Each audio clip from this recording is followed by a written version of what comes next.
Hey, good afternoon, this is John from She Does Bees and Gardens out here at the bee yard and the garden. It's January 10th and it's kind of cool, but the bees are out flying.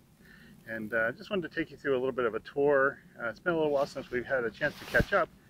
The day after Thanksgiving I had to go out to North Carolina for a little bit of time. We lost my grandmother.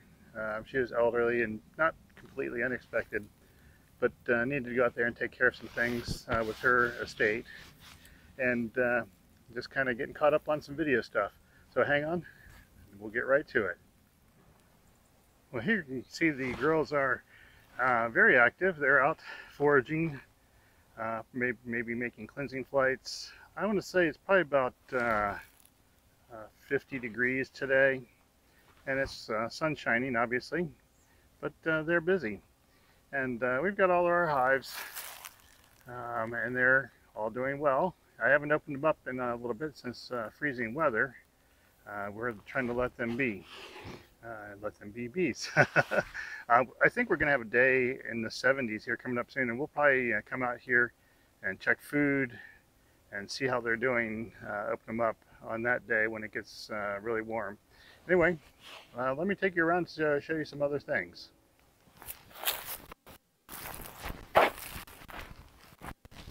Well, over here in our new raised bed garden area, I still need to finish putting the finishing touches on this bed here. I need to level it out, and then we'll put in some soil, and this will be ready for spring. By the way, winter, at least around here, is a good time to get ready for your spring garden, and that's what we're going to be working on. So this was some more work. If you followed our series, solarization of and occultation of the field of grass and weeds, this is a result of that process.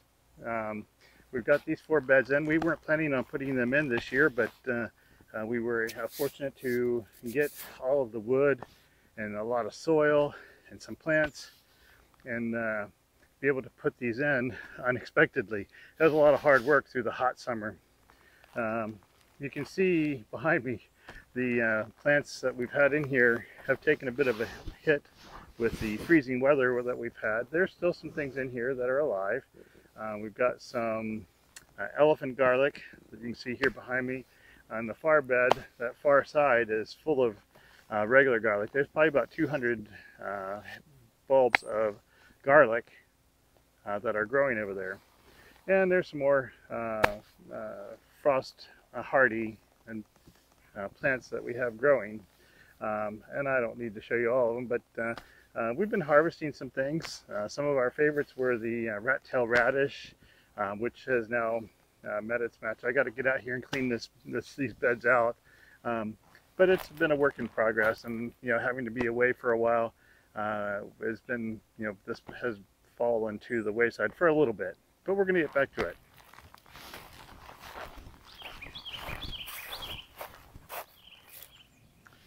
Well, these are some grapes that I was able to pull out of another yard. They wanted to clear out their garden space, and all of these grapes came from that endeavor. Same place where we got the raised bed material. Over here you'll see the big patch of mulch. This is where we had one of the tarps for our occultation, which worked really well. And there's some more grapevines over there.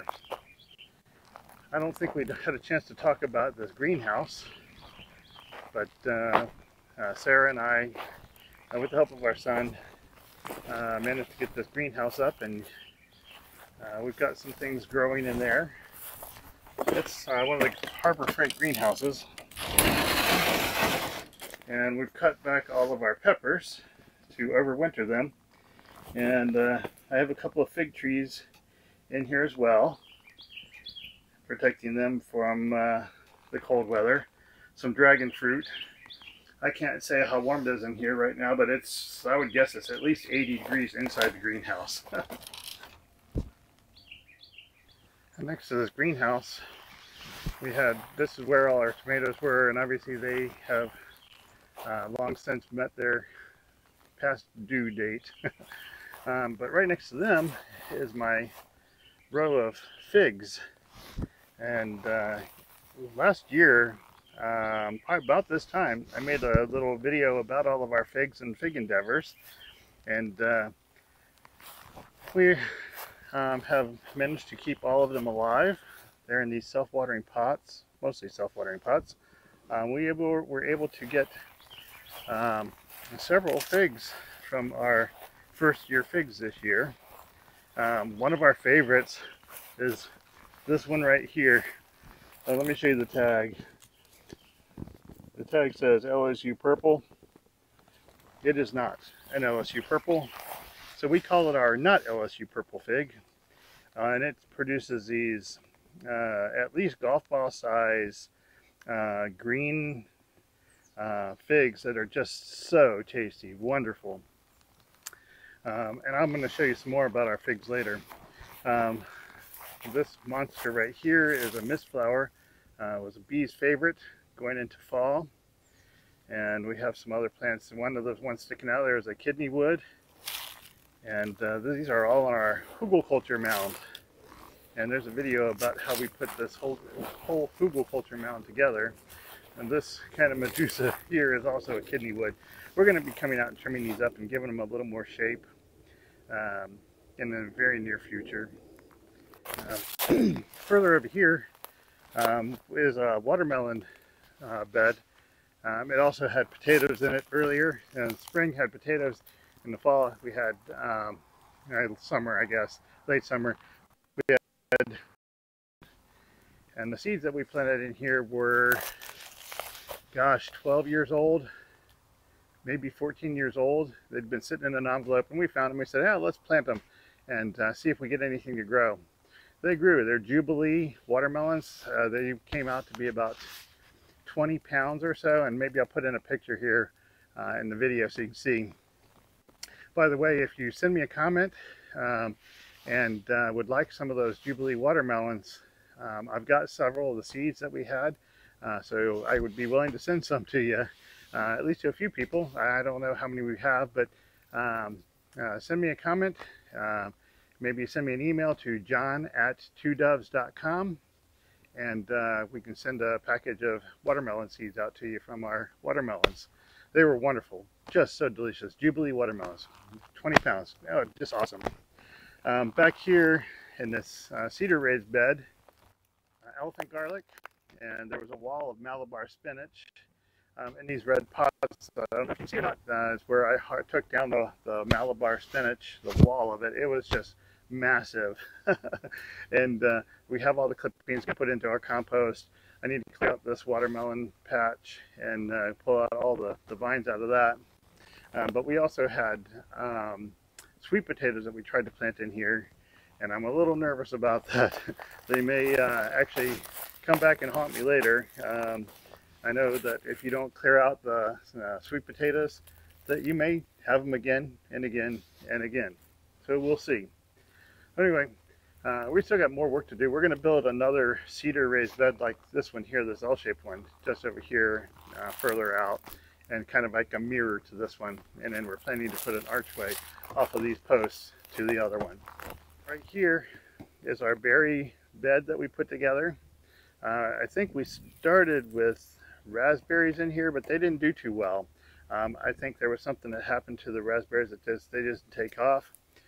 So we went ahead and replaced them with loganberries, and these loganberries are just growing magnificently. We're going to stake them up and get some trellis for them to get them up in the air. So that's another project for this coming year.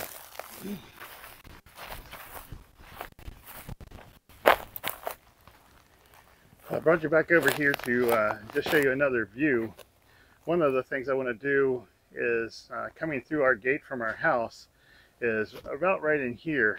I want to put in a tunnel, probably cattle panel, trellis, arch tunnel that I'm going to plant grapes on. Not the grapes that I showed you earlier. I have some ones that are in my workshop right now that I want to grow. The ones that are here, I don't know what they are. Like I said, we got them from another place. and then they had no idea what they were either. So I want to grow some known grapes for my really pretty grape tunnel. But that's going to go here, probably, I don't know, maybe I might make it about 20 feet long, maybe 10 feet with a gap, and to get over to the garden, and another 10 feet beyond that. But I'm looking forward to it. The ones that we're going to plant in here are muscadine, Southern Home. Muscadine is what I'm going to be planting here. And I've got several in the workshop that I'm going to be getting started. Right now they're only about maybe that tall, so they're still small. But anyway, that's it. I just wanted to touch base with you and let you know what we were up to. And I've got another couple of videos I'm going to be shooting, talking more about our figs. Boy, I've got some fig things. I think I might title one of the next videos "Fig Rich." For Christmas, my family treated me to some figs, and I'll share that with you.